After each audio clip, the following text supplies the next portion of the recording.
Government നിയമം ഉണ്ടാക്കും, നിയമം നടപ്പാക്കാത്തവരുടെ പുറകെ തോക്കുമായിട്ട് വരും, പക്ഷേ വെബ്സൈറ്റ് ശരിയാക്കിയല്ല. ഇതാണ് കേന്ദ്ര ഗവൺമെൻറ്റിൻ്റെ അവസ്ഥ. ഒന്ന് ആലോചിച്ച് നോക്കി, മനസ്സിലായോ? അപ്പോൾ ഇത്രയും ബോധമില്ലായ്മ ഇതിൻ്റെ ഒന്നും തലപ്പത്തിരിക്കുന്ന മോശക്കാരല്ല. IAS 1ാം റാങ്ക് 2ാം റാങ്ക് കിട്ടിയവരാ. ഒരു ഡൗട്ടാണ്, ഇപ്പോൾ ഇന്ത്യ പോലൊരു രാജ്യം, അതായത് different diversity, different languages, different culture, dressing, food എല്ലാം ഡിഫറെൻറ്റ്, ഇതുപോലെ ഒരു രാജ്യം സാറ് വേറെ എവിടെയെങ്കിലും കണ്ടിട്ടുണ്ടോ? ഇത്രയും വൈവിധ്യമുള്ള രാജ്യങ്ങൾ ലോകത്ത് അധികമില്ല. അധികമില്ലെന്ന് പറഞ്ഞാൽ ഭൂമിശാസ്ത്രപരമായി പോലും വലിയ വ്യത്യാസങ്ങളാണല്ലോ.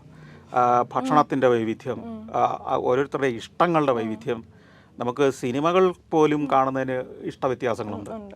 അപ്പോൾ ഇത്രയും വൈവിധ്യമുള്ളൊരു നാട് എനിക്ക് തോന്നുന്ന ലോകത്തൊരിടത്ത് ഞാൻ കണ്ടിട്ടില്ല. അപ്പോൾ ഇത് മെയിൻറ്റെയിൻ ചെയ്ത് കൊണ്ടുപോകുക അത്ര എളുപ്പമുള്ളൊരു കാര്യമല്ല, ഇത്രയും ഡിഫറെൻ്റ് ആയിട്ടുള്ള. വളരെ ബുദ്ധിമുട്ടാണ്. അതെ, അപ്പോൾ നമ്മൾ അത്ര ലേറ്റ് ആണ് എന്ന് പറയാൻ പറ്റുമോ? കാരണം ഇങ്ങനെ ഒരു ജനസംഖ്യ, ഇത്രയും ജനസംഖ്യ ഇല്ല.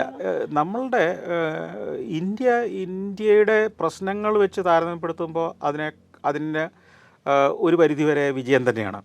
എന്നാൽ നമ്മുടെ സിസ്റ്റം കുറച്ചുകൂടെ, ഞാൻ നേരത്തെ പറഞ്ഞ വിദ്യാഭ്യാസ സമ്പ്രദായം, ഇപ്പോൾ ഉദാഹരണത്തിന് നല്ലൊരു ഹൈവേ പണിതിട്ടാൽ, ഇപ്പോൾ 6 വരിയുള്ളൊരു പാത പണിതു, അതിന് കാശുണ്ട് ഇന്ത്യക്ക്, അത് പണിയാനുള്ള ടെക്നീഷ്യന്മാരുണ്ട്, എഞ്ചിനീയർമാരുണ്ട്, ടെക്നോളജി ഉണ്ട്.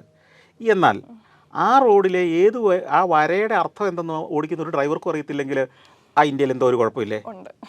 അല്ലെങ്കിൽ ഈ 6 വരിയുള്ള പാതയിൽ ഏത് വരി കൂടി ഏതൊക്കെ വണ്ടി ഓടണമെന്ന് ആർക്കും ഒരു നിശ്ചയവും ഇല്ലെങ്കിൽ ഇത്രയൊക്കെ പണിതിട്ട് അവസാന ഘട്ടത്തിൽ ഇത് ഈ പറഞ്ഞ വിവരക്കേട് കാണിക്കുന്നതിലുള്ള ഒരു പന്തികേടില്ലേ?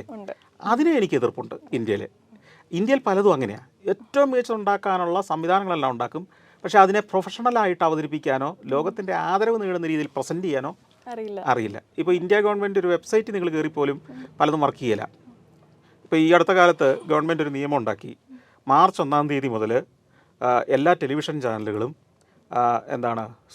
അതായത് സാമൂഹ്യപരമായ പല പരിപാടികളും, ദേശീയോദ്ഗ്രഥനം മുതൽ പല പരിപാടികൾ, വനിതാ ശാക്തീകരണം, ഇങ്ങനെ ഒരു 7 വിഷയങ്ങളിലുള്ള പരിപാടികൾ നിർബന്ധമായിട്ടും ടെലികാസ്റ്റ് ചെയ്തിരിക്കണം.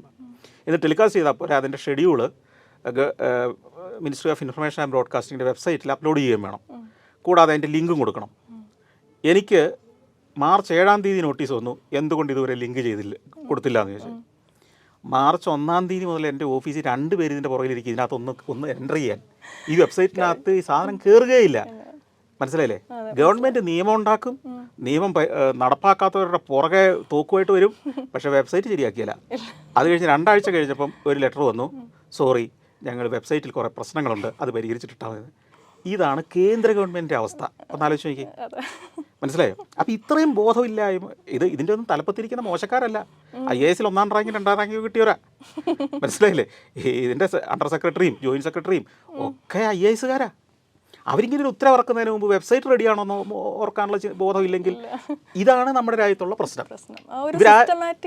പ്രൊഫഷണലിസം ശേഷമില്ല. പുറകിൽ നിന്ന് റിവേഴ്സ് ഓർഡർ ചിന്തിച്ചെങ്കിൽ ഒരു കാര്യം വിജയിക്കൂ. ഫൈനൽ റിസൾട്ട് എന്തായിരിക്കണമെന്ന് ചിന്തിച്ചിട്ട് പുറകോട്ട് നമ്മൾ വർക്ക് ചെയ്യണം. ഒരു സിനിമയ്ക്ക് ഷൂട്ടിംഗ് സ്ക്രിപ്റ്റ് പ്രിപ്പയർ ചെയ്യുന്ന പോലെയാണ്. ഫൈനലി വിഷ്വലി എങ്ങനെ ഇരിക്കണം നമ്മൾ ചിന്തിച്ചിട്ട് പുറകോട്ടല്ലേ ചിന്തിക്കുന്നത്. അങ്ങനെ ഒരു റിസൾട്ട് കിട്ടണമെങ്കിൽ ഇന്നത് ചെയ്യണം, ഇന്നതായിരിക്കണം മേക്കപ്പ്, ഇന്നതായിരിക്കണം എൻ്റെ കോസ്റ്റ്യൂം, ഇന്നതായിരിക്കണം എൻ്റെ ലൈറ്റിംഗ് എന്ന് നമ്മൾ പുറകോട്ട് വർക്ക് ചെയ്തിട്ടാണ് നല്ല സിനിമ ഉണ്ടാകുന്നത്. അഡ്മിനിസ്ട്രേഷനും അങ്ങനെ തന്നെയാണ്. ഫൈനൽ റിസൾട്ട് എങ്ങനെ ഇരിക്കണമെന്ന് നോക്കിയിട്ട് പുറകോട്ട് അതിന് വേണ്ട ഇൻഗ്രീഡിയൻസ് എന്തൊക്കെയാണ് നമ്മൾ വർക്കൗട്ട് ചെയ്യണം. ഇത് നമ്മളുടെ ഗവൺമെൻറ് സെക്ടറിൽ സർക്കാർ ഉദ്യോഗസ്ഥന്മാർക്ക് തീരെ നിശ്ചയമില്ല.